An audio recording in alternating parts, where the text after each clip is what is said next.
Hey everybody, it's Daniel here for Mobile Syrup, and we are here with the second generation Moto G. As you can see, this looks very similar to the Moto E that was announced earlier this year, and it resembles in many ways the original Moto G, which was and continues to be Motorola's most successful smartphone in history.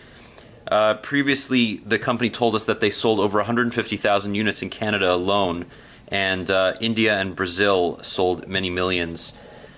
The Moto G is largely unchanged internally from its predecessor, but it does now have a 5-inch 720p display. Though lower in density, it's actually a much nicer display. It's brighter, it's got more color, and it's got better viewing angles. It's also appealing to the kind of consumer that Motorola is courting here with those larger displays at a lower cost. You see here that it runs stock Android. This is the Google Now launcher. There's nary a piece of bloatware to be seen. The only apps that you'll find here are those that are pre-installed by Google, such as Hangouts and Gmail, and those that are pre-installed by Motorola. Moto Assist and Moto Alert now support the Moto G, and Moto Assist has been updated to support driving, which it didn't in the previous version. On the back of the device, we have an 8 megapixel camera with an LED flash. That's an upgrade from a 5 megapixel shooter.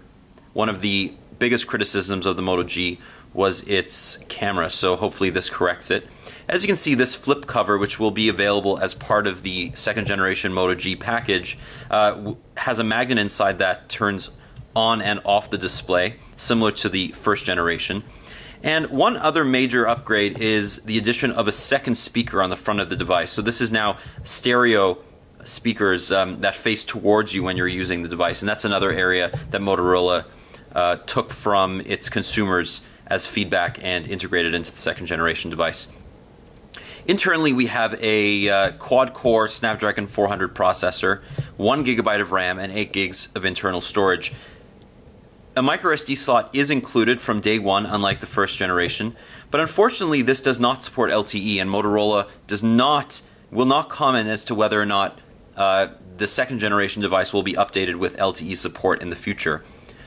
Though this is a global launch and Canada was not a main focus, we do expect that Motorola will roll out an LTE version in the coming months.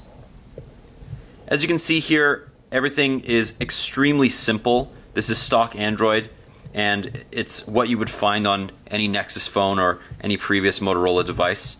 It runs Android 4.4.4 KitKat, and this does have quite a large battery. The company is claiming all-day battery life, and we don't doubt it, since the first generation device had a smaller battery and lasted more than 36 hours on a charge in our testing.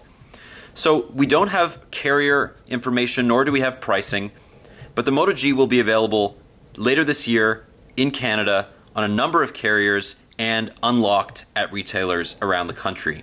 This has been your first look at the second generation Moto G, coming soon to Canada from Motorola.